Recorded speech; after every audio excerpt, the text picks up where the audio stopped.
Bonsoir. Bonsoir à vous, chers auditeurs, chers frères et sœurs dans la foi. Soyez richement bénis. Bienvenue à votre émission chrétienne, l'heure de la vérité. Ici le frère Arnaud et Papa Tozoé pour vous entretenir encore sur quelques vérités bibliques et vous donner de comprendre mieux la parole du Seigneur. Eh bien, c'est par le biais d'une correction que nous entamons notre enseignement du jour. Vous vous souvenez qu'il a été dit la dernière fois que la dîme d'Abraham, c'était le romèche. Non, en fait, c'est plutôt la dîme de Jacob qui est le romèche. La dîme d'Abraham, c'est plutôt l'ifroche, c'est-à-dire prélèvement, prendre une part d'une portion. Dans le cadre de l'épisode que nous avions pris un exemple, Abraham avait le butin, il a prélevé quelque chose de symbolique qui n'était pas forcément quantifiable, qui n'était pas forcément défini, et qu'il a donné à Melchisedec. Voilà. Cette part qu'il a donnée là, du fait de l'avoir prélevé d'une portion qu'il avait, on a traduit ça par dîme. Vous voyez que la dîme de Jacob, elle plutôt c'est romèche, qui veut dire un cinquième, soit 20%. Je le dis, heureusement que l'erreur s'est glissée, parce qu'elle nous donne de pouvoir aussi expliquer d'autres réalités que nous rencontrons lors des enseignements, lors de nos recherches bibliques. C'est qu'au-delà de la vérité que nous sommes tenus de dire, nous avons également une obligation, des attitudes. Voilà, un enseignant, il ne doit pas que se contenter de dire la vérité, il doit être aussi exact que possible. Et donc, c'est ce que nous rencontrons très souvent avec les mots dits polysémiques ou plurivoques, si vous voulez, qui veut dire qui ont plusieurs significations, ont plusieurs sens. C'est que d'un bout à l'autre, il peut vouloir dire une chose aujourd'hui et signifier une autre demain. Vous voyez, quand on lit dîme d'Abraham, dîme de Jacob, on pense systématiquement à 10%. Il n'en est rien. La dîme de Jacob, c'est 20%. Celle d'Abraham, elle n'est pas quantifiable.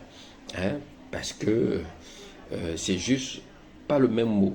Là-bas, il veut dire prélèvement. J'ai mon pain, j'en donne un peu à mon frère, l'ifroche. Donc, on a traduit ça aussi par dîme.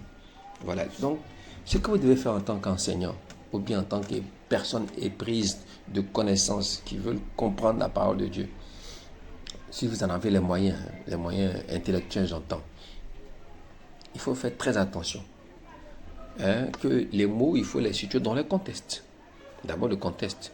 Que veut dire ce mot-là dans le texte?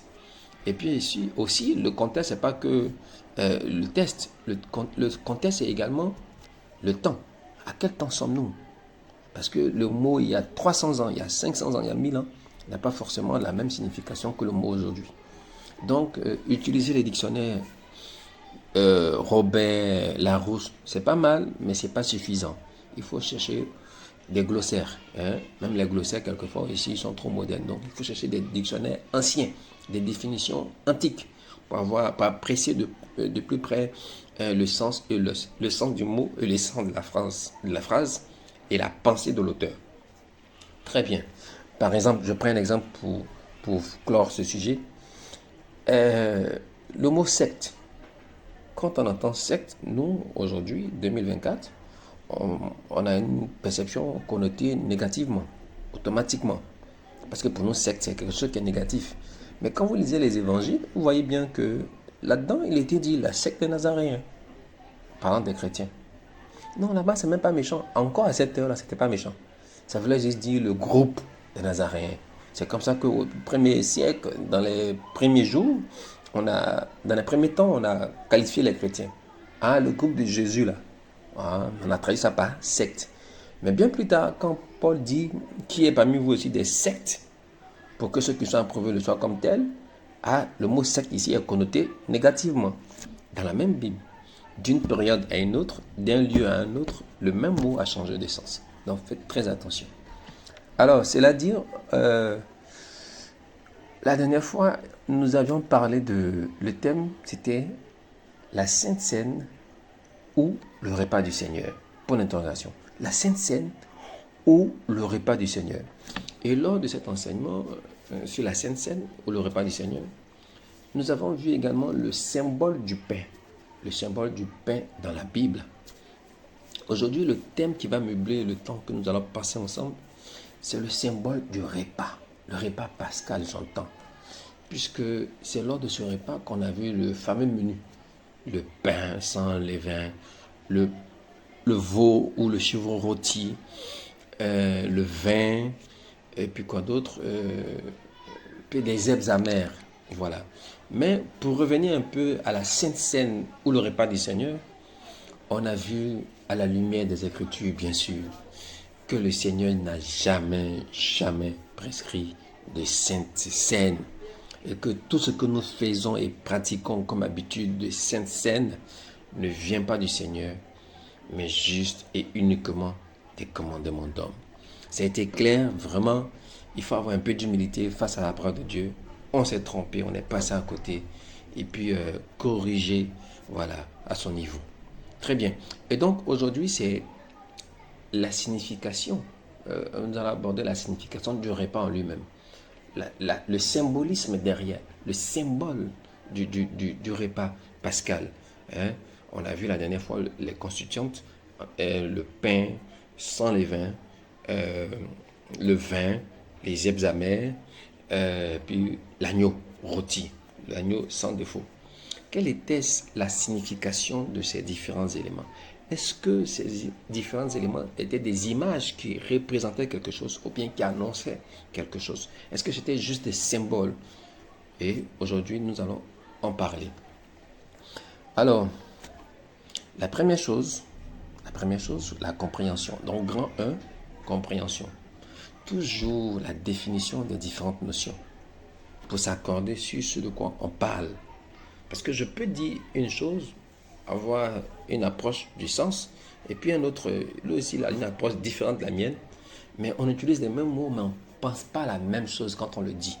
Donc, très souvent, pour accéder à la compréhension, et puis savoir de quoi on parle, il faut passer d'abord par la définition des différentes notions. Eh bien, la seule chose qu'on va définir ce soir, c'est le symbole. Puisqu'on dit que le repas dans ses consultants, dans son menu, c'était des choses symboliques, c'est quoi un symbole? Voilà, il faut qu'on s'accorde dessus déjà. C'est quoi un symbole? Qu'est-ce que c'est qu'un symbole? Alors, nous, on a pris une définition faite à la hâte, là. On a dit que le symbole, vous pourrez après choisir une définition qui vous sied le mieux, mais celle-là est la nôtre. Le symbole, c'est une chose ou un objet ou un signe ou des images qui ont une signification particulière au-delà de ce qu'ils sont. Donc, je reprends. Le symbole, c'est une chose ou un objet ou un signe ou des images qui ont une signification particulière au-delà de ce qu'ils sont. Une autre définition qui, ma foi, est un peu plus philosophique, mais qui est pas mal.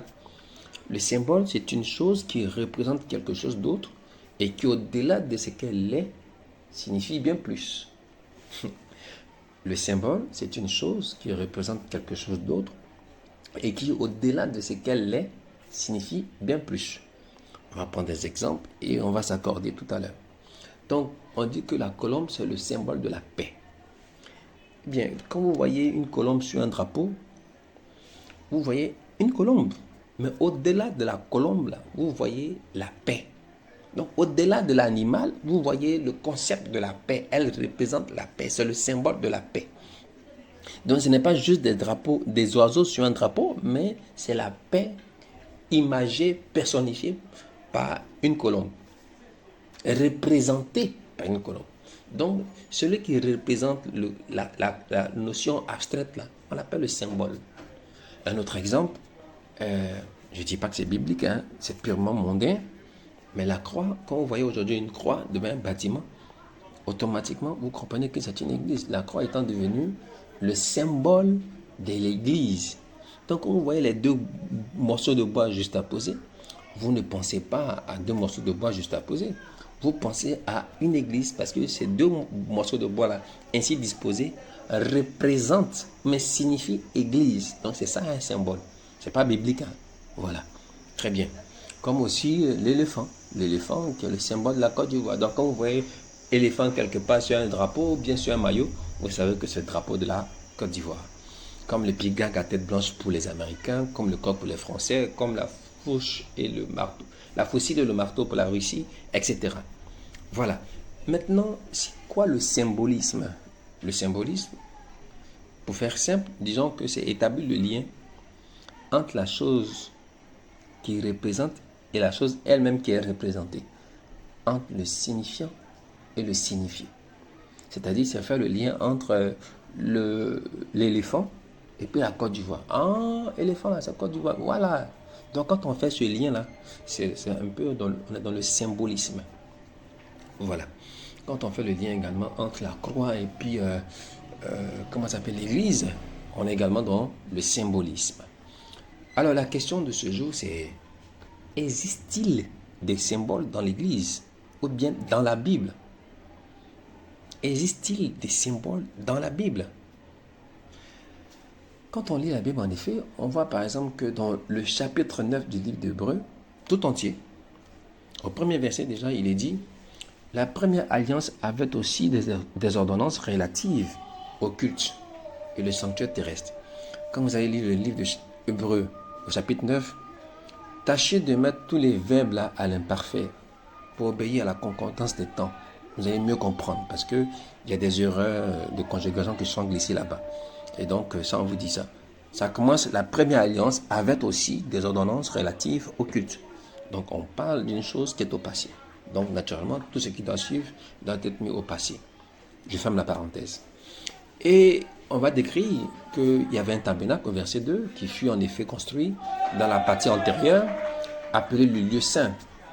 Et donc, on va décrire ce tabernacle-là, on va décrire les éléments et toutes les constituantes. Et puis après, on va dire qu'en vérité, c'était des images. Donc, dit autrement, c'était des symboles. Voilà, c'était des signes, des choses à venir. Alors, on arrive au verset 10 du même chapitre, au verset 1er, qui va dire, du chapitre suivant, c'est-à-dire le chapitre 10 du même livre d'Hébreux. En effet, verset 1er, la loi qui possède une ombre, c'est-à-dire une image, des symboles, des biens à venir et non l'exacte représentation des choses.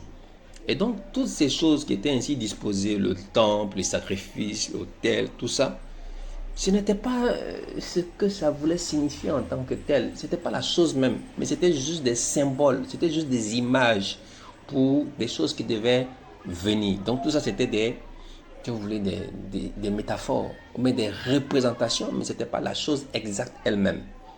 Très bien.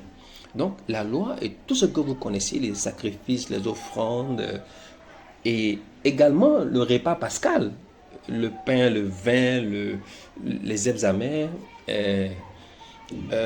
l'agneau, tout ça aussi, c'était des symboles, c'était des images, c'était des signes, c'était des représentations de ce qui devait advenir. Alors, le livre de Colossiens va reprendre la même idée, chapitre 2 de Colossiens, versets 16 à 17, et dit que personne donc ne vous juge au sujet du manger ou du boire ou au sujet d'une fête. C'est-à-dire, même les restrictions alimentaires, les périodes dites de fin d'année, comme bientôt on va tomber là-dedans, de nouvelle lune ou de Shabbat, c'était l'ombre des choses à venir. Mais le corps en Christ, c'était les symboles, c'était des images, c'était des signes, c'était des représentations, des choses que Christ devait nous montrer. Car le corps est en Christ, on dit que la réalité est en Christ. Donc toute la loi, c'était l'ombre des choses à venir. La réalité étant en Christ. Donc Jésus est venu pour faire la relation entre ce qui était imagé et ce qui était représenté et ce que ça représentait. Il est venu montrer par exemple que le pain, le vin, là, voici ce que ça voulait dire, voici ce que ça représentait. Et puis les gens ont dit, ah, on a compris maintenant. Donc quand on buvait le vin, là, c'est ça que ça voulait dire. Oui. Il dit, quand vous mangez le pain, voici sa signification aujourd'hui. Donc la loi, là, on l'a mise de côté, parce que maintenant on n'est plus dans le symbolisme, on est dans la réalité elle-même. On n'est plus dans la représentation, on est dans la réalité. Voilà. Et donc il va dire que personne donc ne vous juge, Colossiens chapitre 2, au sujet du manger, du boire, d'une fête, d'une nouvelle lune et des Shabbats. Mais vous pouvez ajouter etc. Parce que la liste n'est pas exhaustive. Voilà, s'il devait citer toutes les prescriptions de la loi, on n'allait pas s'en sortir. Donc vous devez vous-même comprendre qu'il y a un etc. qui est là. Voilà. Donc, ce qu'il veut dire, il ne faut plus que quelqu'un venir vous embrouiller, mais vous agacer, j'ai failli dire vous emmerder avec des ordonnances relatives à la loi. Il dit que personne donc ne vous juge au sujet des ordonnances relatives à la loi. C'était. Donc ce n'est plus l'ombre. Non, on a quitté ça. Voilà, on n'est plus dans le symbolisme, on n'est plus dans les symboles, on n'est plus dans les principes de la loi. On est dans la réalité maintenant manifestée en Christ. Et le Seigneur avait déjà dit la même chose.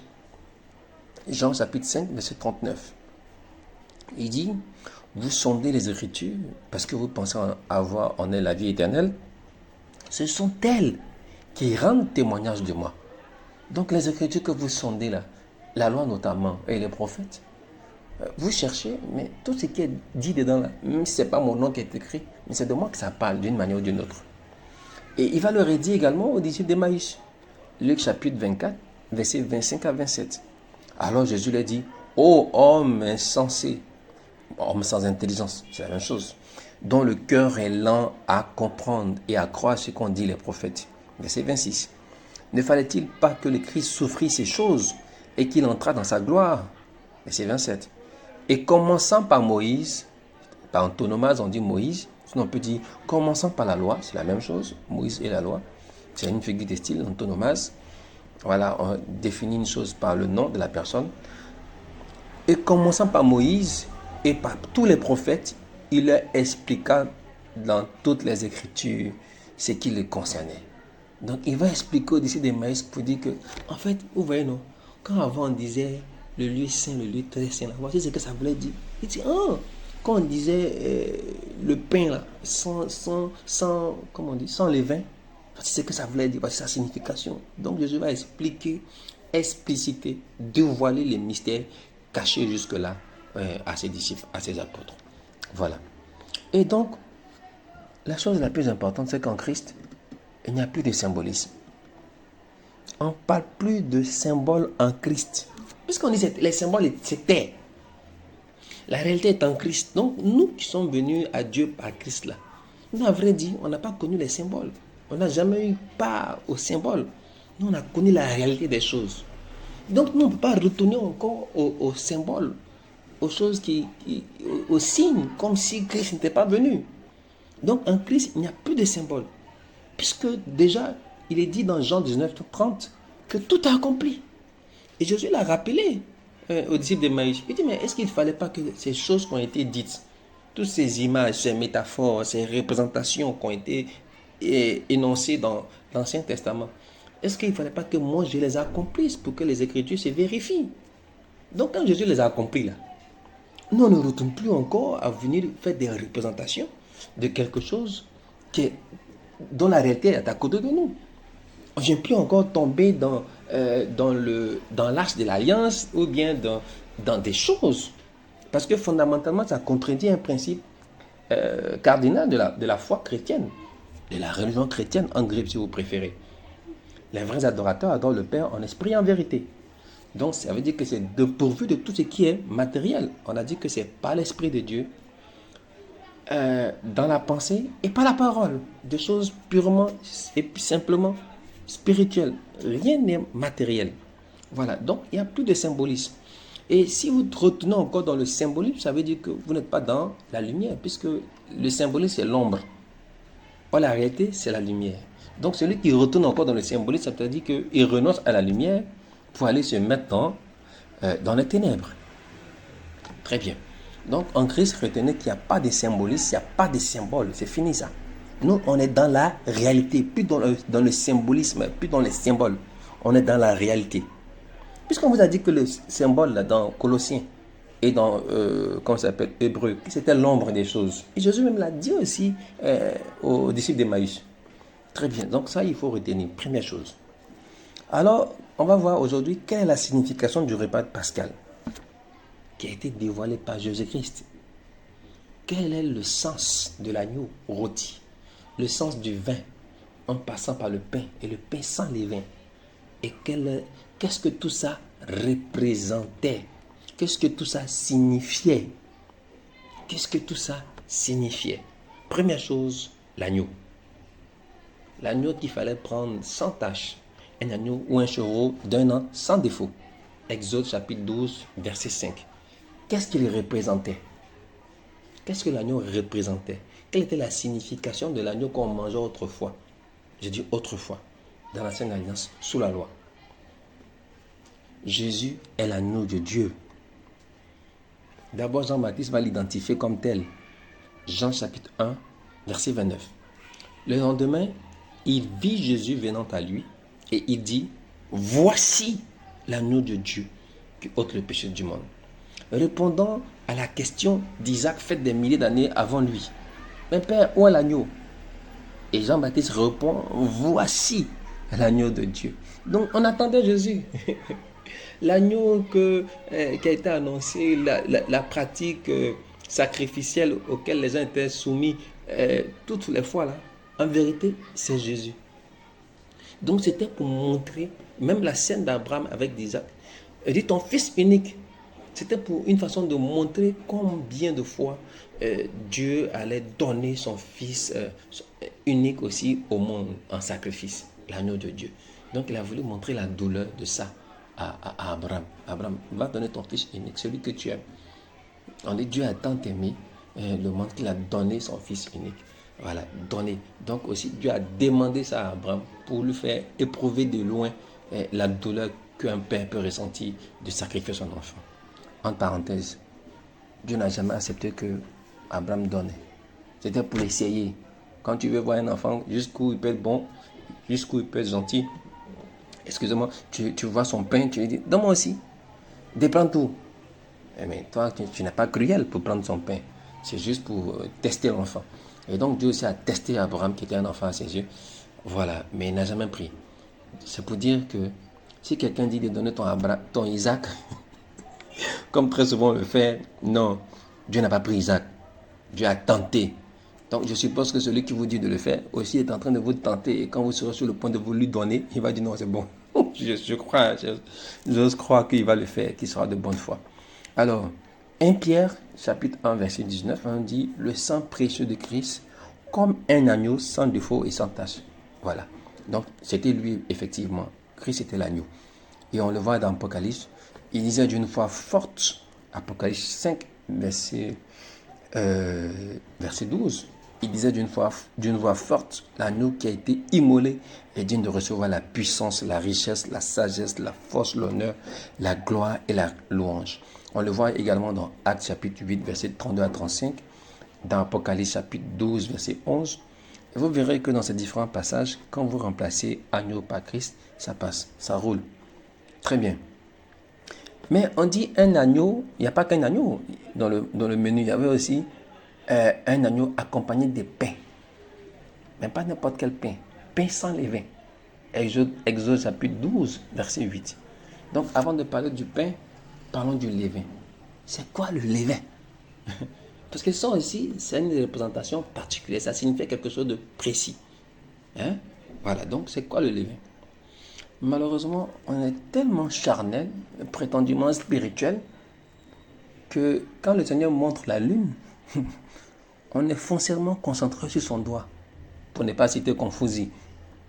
Et les gens vont jusqu'à la boulangerie pour commander du pain sans levain, sans avoir compris la signification du levain. Alors, le levain en lui-même, qu'est-ce que c'est? Intrinsèquement, qu'est-ce quoi le levain? Le levain, c'est la levure. C'est tout. La levure qu'on met dans la pâte pour la faire gonfler, pour la faire monter. Maintenant, qu'est-ce que ça signifie dans un contexte biblique? Le levain, c'est ce qui est contraire à la voix de Dieu, bibliquement parlant. Donc, il y a ce qu'il est lui-même intrinsèquement, et puis il y a ce qu'il représente dans la Bible. Donc, le levain, là, c'est ce qui est contraire à la voix de Dieu. Plus exactement, ce qui est contraire à l'évangile. Et qu'est-ce qui est contraire à l'évangile? C'est ce qu'on ajoute de plus, comme le feu étranger, ce qu'on ajoute de plus à l'évangile. Ça peut être la loi de Moïse, là, oui. Ajouter à l'évangile, ça devient du levain. La tradition des hommes, ajouter à l'évangile, ça devient du levain. Le commandement des hommes, ajouter à l'évangile, ça devient du levain. La mondanité, si vous voulez, le monde, Ça ajouta l'évangile, ça devient du levain. Donc en fait, tout ce qui est contraire à la voix de Dieu, le fait étranger. On le voit déjà dans Matthieu chapitre 16, verset 6. Jésus leur dit, gardez-vous avec soin du levain des pharisiens et des sadducéens. Qui sont les pharisiens et les sadducéens? Les hommes de Dieu. Mais les hommes de Dieu ici, ils sont tellement hommes de Dieu que finalement, leurs désirs sont transformés facilement en loi parce qu'ils sont tellement hommes de Dieu. Les pharisiens et les sadducéens étaient tellement des hommes de Dieu que finalement, ils ont commencé à, eux aussi, selon leur sagesse, selon leurs pensées, selon leur logique, ajouter des lois qui étaient des traditions humaines. Ça aussi, c'est le levain. Peu importe ta sagesse, peu importe la spéciosité à laquelle tu réponds.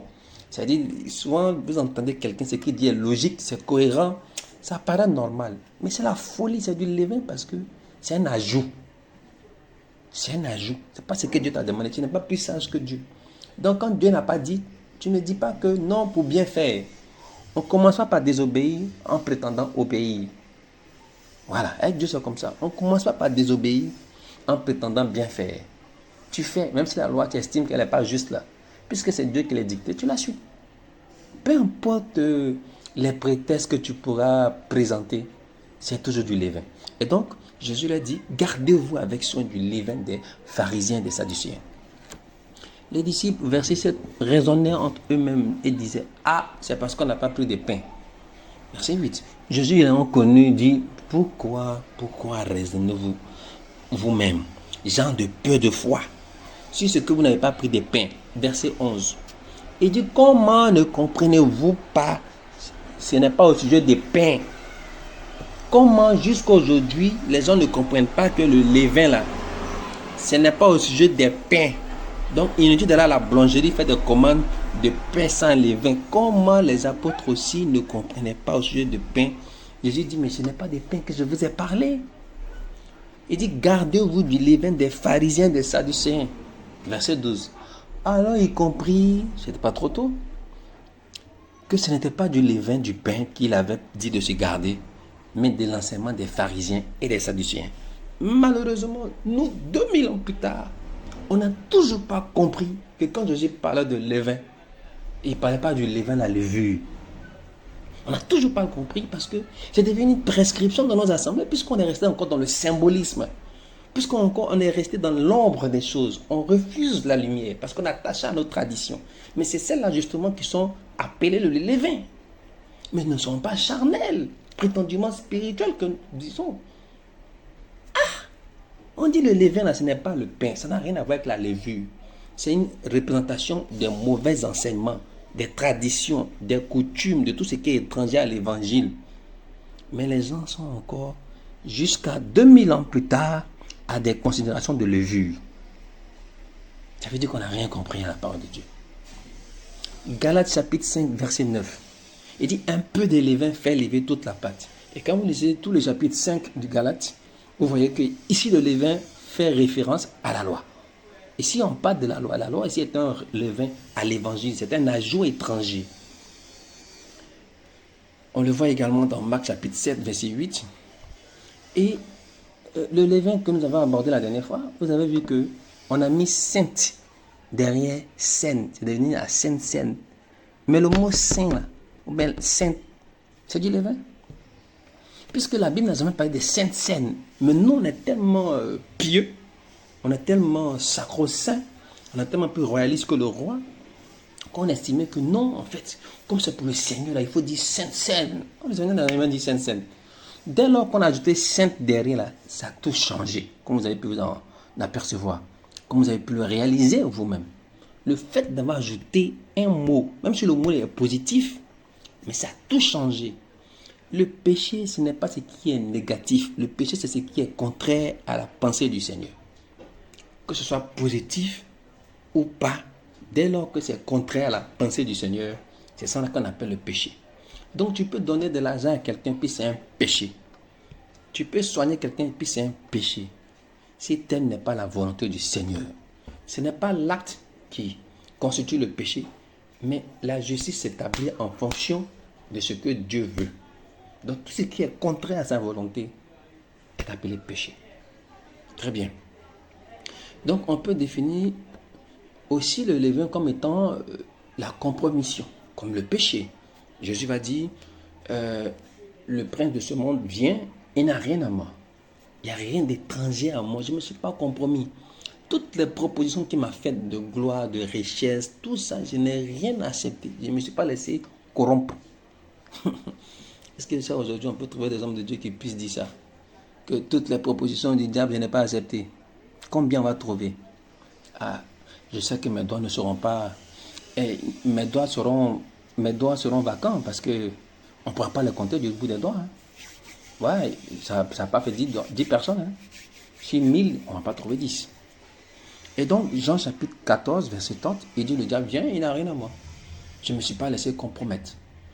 Et vous allez voir que l'une des prescriptions relatives à l'agneau, il fallait qu'il soit, je failli dire, ausculté, examiné, voilà, examiné durant 3 jours pour voir s'il était effectivement sans tache ni défaut. Et après qu'il passe de Pilate à Ponce Pilate à Hérode, de Pilate à Hérode, en fait, j'étais en train d'examiner si l'agneau était véritablement sans tache. Et Pilate va le dire. Luc chapitre 23, verset 4. Pilate dit aux principaux sacrificateurs et à la foule, je ne trouve rien de coupable en cet homme. Vous comprenez? Donc, ils ont examiné l'agneau pour vérifier s'il était sans tache, sans défaut. Et Pilate va accomplir ici une prophétie, une image, puisqu'il fallait que le chef du peuple atteste que l'agneau était sans défaut. Et Pilate va le dire ouvertement, accomplissant ainsi une prophétie, réalisant ainsi un signe, une ombre. Il va dire, l'agneau là est sans tache. Donc on va tuer Jésus sur des motifs fallacieux, mais parce que c'était un sacrifice. Il devait être un sacrifice, mais il fallait avant que ce sacrifice soit attesté comme sans tache. Et Pilate l'a dit. Le levain, c'est aussi la malice, la méchanceté, tout ce qui est sentiment étranger à l'Esprit de Dieu. On le voit dans 1 Corinthiens chapitre 5, verset 6. Très bien. Ça, c'était pour ce qui est du levain. Le vin. Quelle est la signification du vin? Au-delà de plusieurs significations qu'il peut revêtir, ici, on va s'intéresser du vin sur son aspect Saint-Esprit. Donc, le vin représente le Saint-Esprit. Matthieu chapitre 9, verset 17. Il dit, on ne met pas non plus du vin nouveau dans de vieilles outres. Autrement, les outres se rompent, le vin se répand et les outres sont perdues. Mais le vin nouveau dans les outres neuves et le vin et les outres se conservent. Donc, le Saint-Esprit, l'Esprit nouveau là, il est pour des personnes nouvelles, régénérées, comme on l'avait dit, pour des nouvelles créatures. Et donc, quand on devient une nouvelle créature, Dieu, bien sûr, nous donne un nouvel esprit, le Saint-Esprit. Ok? Le vin représente ici le Saint-Esprit. Et donc, il dit qu'on ne donne pas le Saint-Esprit à des gens qui n'ont pas accepté, qui ne sont pas devenus de nouvelles créatures, qui ne sont pas régénérés. Sinon, ça va te détruire puisque tu as arrangé. Ce sera pour toi plutôt un obstacle que quelque chose qui te fait avancer. Parce qu'il va venir te condamner, mais pas te justifier. Or, quand tu acceptes la parole, le Saint-Esprit vient non plus pour te condamner, mais pour te justifier, pour te marquer de son sceau, de son empreinte, de son tampon, de son sticker. Voilà. Et donc, ici, le vin symbolise le Saint-Esprit. Très bien. Maintenant, le pain. Hein? On a vu que le levain qui était dans le pain. Maintenant, le pain en lui-même. Exode chapitre 12, verset 8, il dit avec du pain. Bon, les herbes amères, avant d'arriver au pain, les herbes amères, on peut considérer que c'est... On n'a pas la prétention d'avoir toutes les significations des signes ou bien des signifiants, des signifiants pour les signifier. Mais au moins, on veut vous dire des choses qui sont factuelles, qui sont scripturaires. Mais un avis, là je donne un avis, les herbes amères, on peut supposer que c'est la passion du Seigneur.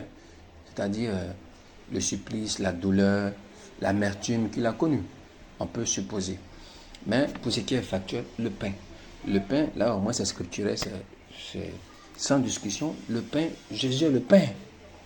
Et il lui dit lui-même, Jean chapitre 6, verset 48, il dit, je suis le pain de vie. Jean chapitre 6, verset 48. Alors encore dans Jean chapitre 6, verset 33, il dit, car le pain de Dieu, c'est celui, c'est une personne, ce n'est pas une chose, c'est celui qui descend du ciel. Hein? Jean chapitre 6, verset 51, il dit, je suis le pain vivant qui est descendu du ciel. Donc, le pain dont parle Jésus là, ce n'est pas le pain que vous êtes encore accroché, attaché, inutilement et vainement à révérer, à adorer presque. Parce que c'est de l'idolâtrie, c'est contraire à la prescription. On n'est plus dans le symbolisme là. Mais le pain que les gens mangeaient autrefois, qui était sans levain, c'est Christ qui est sans péché. C'est ça la signification du pain sans levain. Christ sans péché. L'agneau rôti là, c'est Christ qu'on a suspendu au soleil. Rôti par le soleil.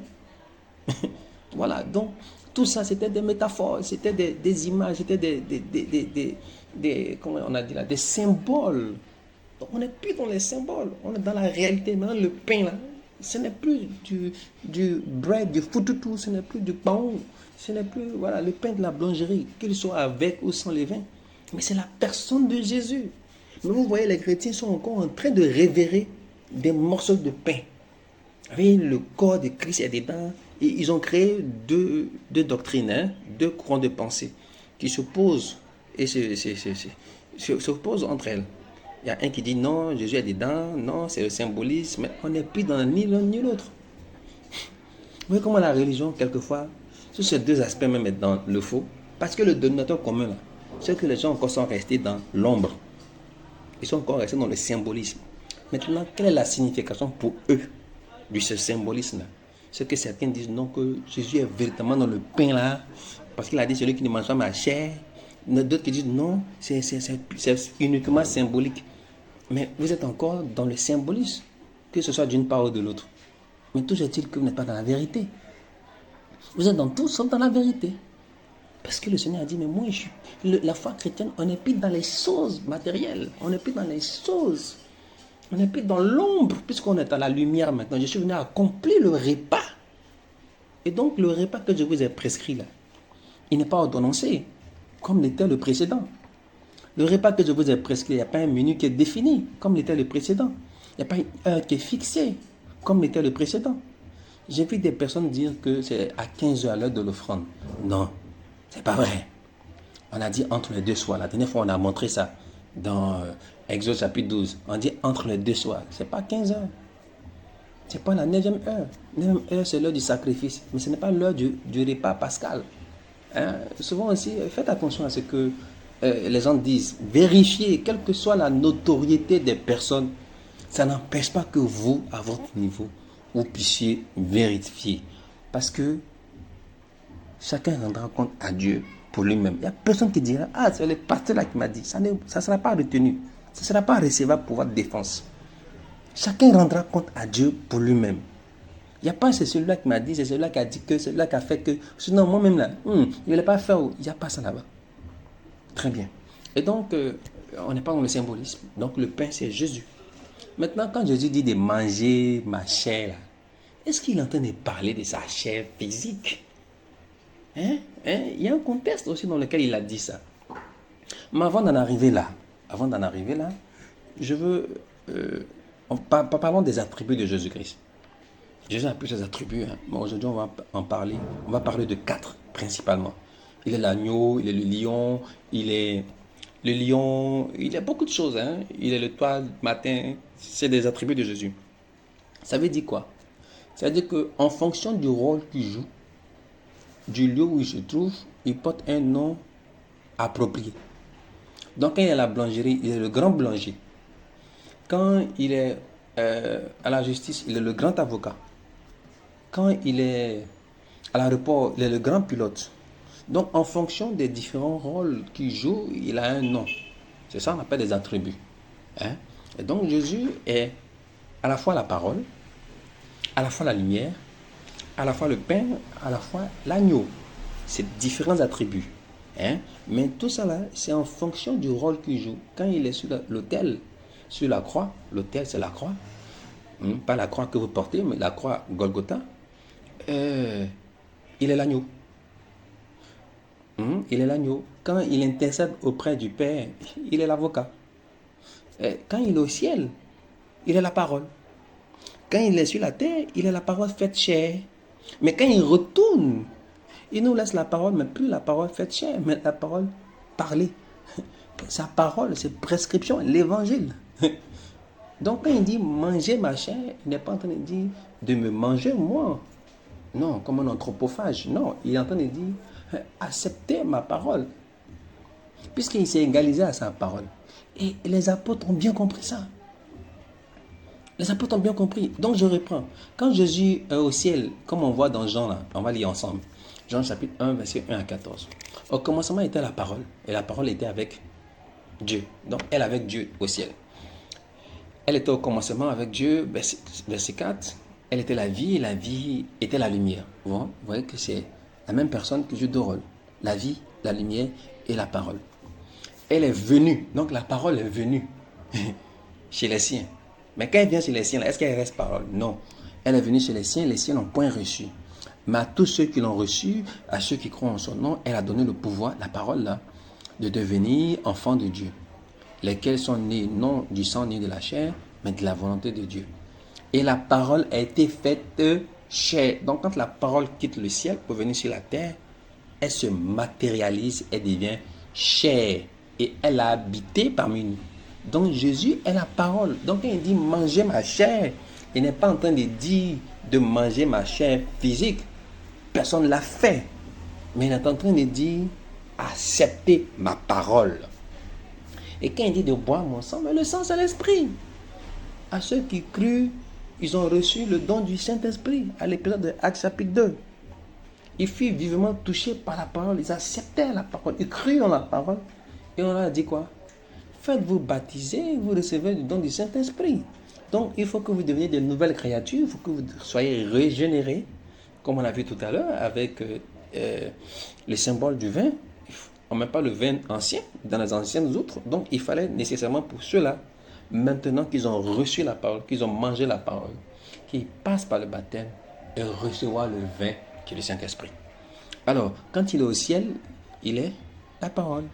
Quand il descend, il est parole faite chair.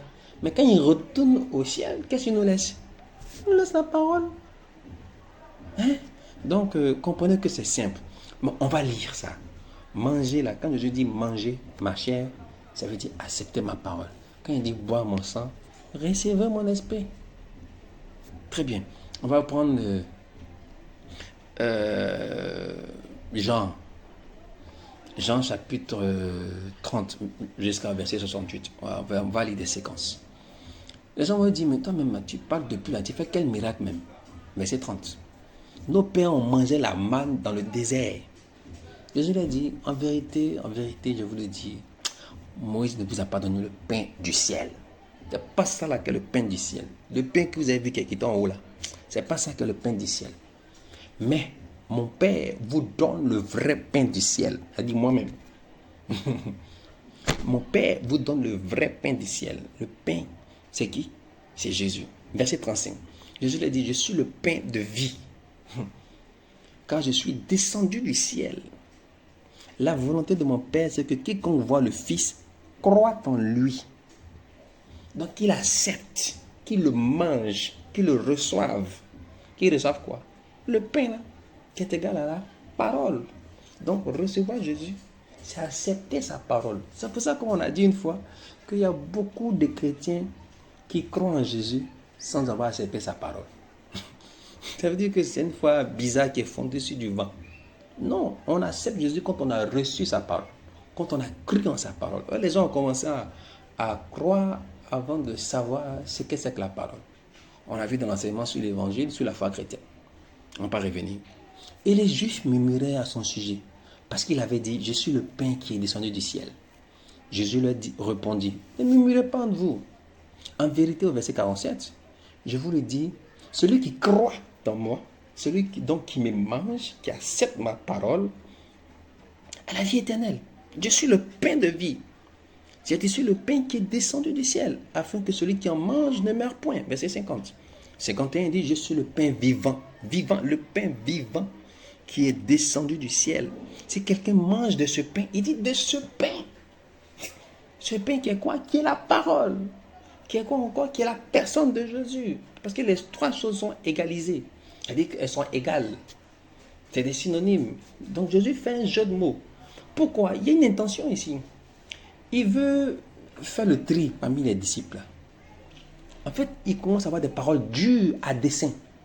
Il sait qu'il ne peut pas comprendre. Généralement, Jésus, pour les enseignements pareils, il les fait dans un petit comité. Mais cette fois-ci, il les fait à découvert. Parce qu'il sait qu'il y a des gens qui ne croient pas en lui, qui le suivent pour des miracles, pour du pain. Donc, il veut les chasser, il veut les élaguer. Donc, il a des propos durs. Il le fait à dessein. Regardez bien. Il dit, c'est ici le pain qui est descendu du ciel, afin que celui qui en mange ne meure point. Je suis le pain vivant qui est descendu du ciel. Si quelqu'un mange de ce pain, ma personne, de ce pain, il vivra éternellement. Et le pain que je donnerai, c'est ma chair. Waouh! Et je donnerai pour la vie du monde. Là-dessus, les Juifs disputent entre eux. Comment peux-tu nous donner sa chair à manger? Parce qu'ils sont endurcis, ils ne comprennent pas la pensée du Seigneur. Jésus leur dit, en vérité, je vous le dis, si vous ne mangez la chair du Fils de l'homme, si vous ne buvez de son sang, vous n'avez point la vie en vous-même. Celui qui mange ma chair et qui boit mon sang a la vie éternelle. Car ma chair est vraiment une nourriture et mon sang est vraiment un breuvage. Vous n'avez jamais entendu ça? L'homme ne vivra pas que de pain seulement, mais de toute parole qui sort de la bouche de l'Éternel. Donc il dit véritablement que la parole est une nourriture. Alors la parole là, c'est qui? Elle s'est faite chair, c'est lui Jésus. Donc quand il est en train de leur dire, c'est moi Jésus que vous devez manger là. En fait, lui, en le disant, il pense à lui, parole, mais eux, ils voient la chair, parce qu'ils sont encore dans la chair. Et donc, il dit, celui qui mange ma chair et qui boit mon sang demeure en moi et je demeure en lui. Comme le Père qui est vivant m'a envoyé, que je vis par le Père, ainsi, celui qui me mange vivra par moi. C'est ici, verset 58, le pain qui est descendu du ciel. Il n'en est pas comme de vos pères qui ont mangé la manne et qui sont morts. Celui qui mange son pain, ce pain-là vivra éternellement. Verset 60. Plusieurs de ses disciples, après l'avoir entendu, disent, vraiment, ça c'est dur, on ne peut pas écouter ça. On ne peut pas écouter ça. Et Jésus, sachant en lui-même que ses disciples murmuraient à ce sujet, leur dit, cela vous scandalise-t-il? Il a fait pour les scandaliser. Cela vous scandalise-t-il? Et il dit que c'est l'esprit qui vivifie, la chair ne sert de rien. Les paroles que je vous ai dites, il est en train d'expliciter maintenant, les paroles que je vous ai dites, verset 63, les paroles que je vous ai dites sont esprit et vie. Donc ce que je suis en train de dire pour avoir la vie là, ce n'est pas ma chair physique qu'il faut manger, mais c'est les paroles là qu'il faut manger. Mais il en est parmi vous quelques-uns qui ne croient point que ma parole là soit la vérité, que ma parole là demeure la vie, que ma parole là soit la vie. Ils ne croient point. Et c'est parce qu'ils ne croyaient pas qu'ils n'ont pas compris. Et on dit quoi? Mais il en est parmi vous quelques-uns qui ne croient point. Car Jésus savait dès le commencement qui étaient ceux qui ne croyaient point. Donc pour chasser ceux-là, il y a un discours dur. Quoiqu'il ait explicité plus loin. Et voyant que d'autres sont partis, verset 66, dès ce moment, plusieurs, ceux qui ne croyaient pas depuis le départ, depuis le commencement, plusieurs de ses disciples se retiraient et n'allaient plus avec lui. Verset 67. Jésus donc dit aux 12, et vous là, vous n'allez pas aussi? Et Simon-Pierre répondit, verset 68, Seigneur, à qui irons-nous? Tu as les paroles de la vie éternelle. Il n'a pas dit, ta chair là, c'est ça on va manger. Il dit, la parole là, la chair que dit, quand on t'a mangé, c'est ta parole, c'est en elle que se trouve la vie. Donc Jésus était juste en train de dire que celui qui accepte sa parole buvra son sang, c'est-à-dire le Saint-Esprit, recevra le Saint-Esprit, comme Pierre a pu le dire à la Pentecôte, à ceux qui avaient le cœur vivement touché. Que devons-nous faire? On dit, il crut en la parole, il eut le cœur vivement touché. Que devons-nous faire? Il dit, répentez-vous, changez de voie, abandonnez la loi. Parce qu'ils étaient pieux. On ne disait pas de se confesser les péchés, mais on dit, répentez-vous, changez de manière de faire, changez de procédé, métanoïa, Et, et désormais, suivez Jésus. Mais avant, faites-vous baptiser pour recevoir le don du Saint-Esprit, pour recevoir le vin. C'est aussi simple que ça. Il dit, tu as les paroles de la vie. Et les disciples ont compris, les 12 apôtres ont compris que Jésus faisait allusion, non pas à sa chair, mais à sa parole. Et donc, on veut finir cet enseignement-là par quelque chose de clinique. On a intitulé ça les signes cliniques de la mort spirituelle. Pourquoi les gens n'ont pas compris que Jésus ne faisait pas allusion à sa chair physique? On dit quoi? Parce qu'ils ne croyaient pas en lui. Et donc, les signes cliniques de la mort spirituelle sont écrits ici. Déjà avec l'exemple qu'on a vu tout à l'heure, la disposition du cœur est bien plus importante dans la compréhension de la parole de Dieu que notre intellect. La disposition du cœur est bien plus importante dans la compréhension de la parole de Dieu que notre intellect, que notre niveau d'étude. Ce n'est pas fait de papier, hein? C'est fait du cœur. C'est le cœur qui donne de comprendre la parole de Dieu. Sinon, tu peux être docteur, tu peux être professeur, comme j'en connais plusieurs. Mais quand ils n'étaient pas des Écritures, on dirait qu'ils ne sont pas allés à l'école. Parce qu'ils ne comprenaient rien. Et il y a une raison à cela. C'est qu'ils ne croient pas. Comme on a vu avec les disciples qui suivaient Jésus. Mais sans croire en lui. Il y a des gens qui suivent Jésus, qui parlent de Jésus, qui annoncent Jésus, mais qui ne croient pas eux-mêmes en Jésus. Parce qu'ils n'ont pas encore accepté la parole. Ils ont accepté l'homme qui fait les miracles, qui multiplie les pains, mais n'ont pas accepté la parole. C'est quand ils ont accepté la parole là qu'on dit d'accepter l'homme. Or, eux, ils ont accepté l'homme sans accepter la parole. Ils ont accepté celui qui fait les miracles, celui qui guérit, celui qui délivre, celui qui bénit la personne, mais pas sa parole. Il dit la parole que je vous dis là, c'est celle-là qui sont vie et esprit. Mais nous, on a accepté l'homme. Et Jésus voulait se débarrasser de cette foule-là qui le suivait inutilement parce qu'il savait qu'elle ne croyait pas en lui. Donc, il a eu des propos durs. Donc, les signes cliniques, on va le voir déjà dans 2 Corinthiens, chapitre 4, à partir du verset 3 jusqu'au verset 5. Si notre évangile est voilé, est encore voilé, si vous êtes resté encore dans l'ombre, quoique l'évangile soit venu pour révéler ce qu'était l'ombre par la lumière, par l'accomplissement de Christ. Si notre évangile est encore voilé, il est voilé pour ceux qui périssent, pour les incrédules. Vous avez vu, non? Les incrédules qui étaient à Jésus là, pour eux, c'était voilé parce que c'était des incrédules. Ils ne croyaient pas. Pour les incrédules, dont le Dieu de ce siècle a aveuglé l'intelligence, afin qu'ils ne puissent pas briller la splendeur de l'évangile de la gloire de Christ, qui est l'image de Dieu. C'est ça. Donc, si tu lis la parole de Dieu et que jusque-là, tu n'as pas à comprendre, si jusque-là, vous êtes encore resté dans l'ombre au lieu de venir à la lumière, si vous êtes encore dans le symbolisme au lieu de venir à la réalité, c'est parce qu'en vérité, vous êtes des incrédules, c'est-à-dire, vous n'avez pas encore accepté la parole de Dieu. Bon, il n'est jamais tard pour bien faire. Il n'est jamais trop tard pour bien faire. Deuxième verset qui atteste de ce que nous disons. On dit qu'il y a des gens, 2 Timothée chapitre 2, c'est 2 non 3 pardon. 2 Timothée chapitre 3, versets 5 à 7. Il y a des gens qui ont l'apparence de la piété. Vous les regardez, on dirait des hommes pieux. Mais en vérité, ils renient ce qui en fait la force. La parole. Ils renient la parole par leur pratique. Ils sont encore restés dans l'ombre pendant que la parole est venue dévoiler les choses, donner la réalité. Mais ils sont encore restés dans l'ombre. Donc, ils ont l'apparence de la piété, mais ils renient ce qui en fait la force. Il en est parmi eux qui s'introduisent dans des maisons et qui captivent des femmes d'un esprit faible. Je dirais pas que des femmes, mais des personnes d'un esprit faible. Aujourd'hui, les gens... Comment je vais dire ça? Les gens sont de moins en moins enclins à réfléchir par eux-mêmes. Il faut toujours que quelqu'un pense à leur place. Des leaders d'opinion. Et, entre parenthèses, il n'y a pas de leader d'opinion dans l'église. Parce que chacun rendra compte à Dieu pour lui-même. Et les versets qu'on va voir plus loin, on dit que si quelqu'un n'a pas l'esprit de Christ, ne lui appartient pas. Hébreux chapitre 4, verset 1er. Non, chapitre 1, verset 1. Dieu nous parle désormais par le Fils. Donc, un frère peut t'exhorter, on peut échanger, partager. Mais Dieu ne te parle pas par le biais de ton frère toujours. Hein. Il te parle par l'esprit qui est en toi.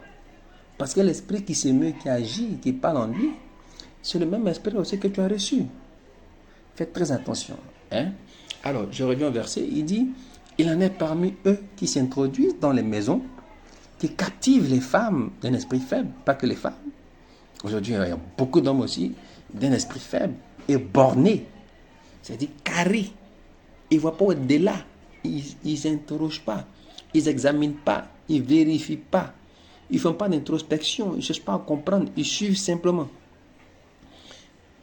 On dit ils apprennent toujours, verset 7, apprenant toujours, mais ne pouvant jamais arriver à la connaissance de la vérité. Il y a des gens qui dorment avec Bible, qui se lèvent avec Bible, qui se lavent même avec Bible, qui mangent avec Bible, et qui ne comprennent pas les Écritures. Pourquoi? Parce que la motivation là n'est pas saine. On vous a dit que la compréhension de la parole de Dieu dépend plus de notre disposition de cœur que de notre intellect. Si ces deux choses-là vous motivent dans votre évangélisation, ou bien dans tout ce que vous faites prétendument pour Dieu, à savoir l'argent, la gloire, vous êtes mort. Si ces deux choses-là vous motivent, Paul a dit, nous n'avons pas eu la cupidité pour mobile, encore moins la gloire. Si ces deux choses-là vous motivent, comme on va le voir dans les enseignements suivants, puisque aujourd'hui c'est le second volet d'une série d'enseignements, on va achever ça la prochaine fois. Vous allez voir que la manipulation bat son plein dans l'église. La séduction bat son plein dans l'église. Et on vous l'a dit, on vous le redit encore à cette heure. Quand la Bible parle de séduction, elle ne parle pas de Lady Gaga. Elle ne parle pas de Pédéry. Elle ne parle pas de Serge Lama. Elle parle de l'église. De ceux qui sont dans l'église. La séduction qui a cours dans l'église. Quand la Bible parle de faux prophètes, elle ne parle pas de Macron. Elle ne parle pas de Walker Bush. Elle ne parle pas de Poutine. Elle parle des hommes qui sont dans l'église. Toutes les fois que vous verrez dans la Bible, dans les derniers temps, les temps seront difficiles, les gens seront ceci. Les caractères qu'on décrit là, c'est principalement les caractères de ceux de l'église. Quand vous lirez plus loin, vous voyez qu'il s'agit des personnes qui ont la connaissance, mais qui l'ont détournée pour leur profit. Et donc faites très attention parce que la manipulation, la séduction bat son plein dans l'église. Et donc, c'est sur ces passages que nous voulons vous dire au revoir, non pas sans rappeler de quoi nous avons parlé ce soir. On va faire un résumé assez synthétique. Alors, on avait déjà compris que la Sainte Seine, ce n'est pas une prescription du Seigneur. Aujourd'hui, par la grâce de Dieu, nous avons pu comprendre que le repas en lui-même, le repas pascal que Jésus a accompli, donc il a achevé, il a porté à son terme, a été révélé, le sens, la signification a été donnée par les actions que Jésus a accomplies, comme il a pu le dire aux disciples d'Emmaüs. Il dit, fallait-il pas que toutes ces choses à mon sujet s'accomplissent? Et commençant par Moïse, il expliqua ce qui était de lui dans les Écritures. On l'a vu également dans Colossiens, qui a dit que toutes ces choses-là, c'était l'ombre, c'était des signes, des métaphores, des symboles, des images qui ont été accomplies en Christ. Et donc, on n'est plus redevable à ces images, à ces signes, à ces métaphores, à ces symboles-là, parce que maintenant, nous sommes dans la réalité des faits. Voilà, on a vu également dans Hébreu, le temple, tout ce que ça comportait comme constituant, comme ustensile, tout ça, c'était des images, des métaphores, des signes et des symboles. Alors, pour nous chrétiens aujourd'hui, on vous a dit que les vrais adorateurs, ceux que le Père demande, adorent le Père en esprit et en vérité. Ça veut dire en esprit de façon immatérielle et en vérité conformément à la prescription de l'Évangile. C'est ça. Eh bien, nous, puisque notre adoration que nous rendons à Dieu est immatérielle, est en esprit, il n'y a plus de symbolisme. Non. Parce que le symbolisme se réfère toujours à des choses, à des objets. Oh non, on n'est plus dans les objets. On vous a dit la dernière fois que la foi chrétienne, entre parenthèses, la religion chrétienne, si vous préférez, est la seule religion qui n'a ni Dieu saint, ni endroit saint, ni chose sainte. Parce que tout est en esprit. Le culte se fait par l'Esprit de Dieu, dans la pensée et par la parole. Alors, chers frères et sœurs, j'espère que vous avez pris plaisir à apprendre ces choses et que votre cœur sera touché quand vous les recevrez. Soyez bénis encore et à nous revoir pour la fin de la série d'enseignements sur la séduction dans l'église, la manipulation dans l'église. Attention, c'est grave. C'est grave. Voyez, le ministère, il est plus aisé de dire la vérité que de venir dénoncer. Quoique la dénonciation aussi fasse partie de l'enseignement. Comme le Seigneur, il a dénoncé quelquefois. Mais il est plus facile de dire ce qui est que de venir toujours dire ce qui n'est pas.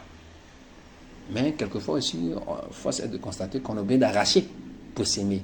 Donc, on a commencé par vous expliquer ce que c'est que le repas du Seigneur, pour que vous compreniez que la Sainte Seine, ce n'est pas ce que le Seigneur a prescrit. Et aujourd'hui, on vous a dit que, écoutez, les symboles, là, nous, on n'est plus dedans. Et vous avez compris à la lumière des Écritures qu'effectivement, les symboles se réfèrent toujours aux choses. Or, nous, on n'est plus dans les choses. Et maintenant, on va vous montrer comment les gens vous manipulent dans l'église. Et il y a quelque chose qui est, maintenant qu'on est sorti des émotions, qui est très en vogue en ce moment. On va aborder la question la prochaine fois. N'hésitez pas, quand vous recevez les messages, à nous poser les questions. C'est ce qu'on attend de vous. Allez, sur ce, que le Seigneur bénisse votre journée, qu'il vous comble de toutes ses grâces, au nom de Jésus. Amen.